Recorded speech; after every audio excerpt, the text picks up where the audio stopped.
అమరవీరుల త్యాగాల పునాదులపై ఏర్పడ్డ తెలంగాణ రాష్ట్రాన్ని అన్ని రంగాల్లో అభివృద్ధి చేసుకుంటూ ముందుకు సాగుతున్నామని వరంగల్ తూర్పు ఎమ్మెల్యే నన్నపనేని నరేందర్ తెలిపారు.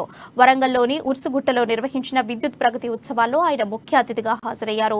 తెలంగాణ ఏర్పడ్డాక కేసీఆర్ ప్రభుత్వం అన్ని శాఖలను అభివృద్ధి చేస్తుందని చెప్పారు. కేసీఆర్ గారి నాయకత్వాన దశాబ్ది ఉత్సవాలను గత 2వ తారీఖు నుంచి 2, 3, 4, 5 4వ రోజుగా ఈరోజు కార్యక్రమాలు చూసాడడం జరుగుతుంది. ప్రత్యేకంగా ఈరోజు విద్యుత్ దినోత్సవంగా వరంగల్ తూర్పు నియోజకవర్గంలో కార్యక్రమాలు చేపట్టడం, దాంట్లో మా యొక్క వరంగల్ జిల్లా ఎస్సీ గారు ఇవాళ దుగ్గుమాస్వామి గారు, రమేష్ బాబు గారు, గుండెట్టి నరేందర్ గారు, మరియు సోదరుడు కార్పొరేటర్ అనిల్ గారు అందరం కూడా ఈరోజు సంయుక్తంగా హాజరై విద్యుత్ దినోత్సవంలో విద్యుత్ ఉద్యోగులందరూ కూడా హాజరు కావడం జరిగింది.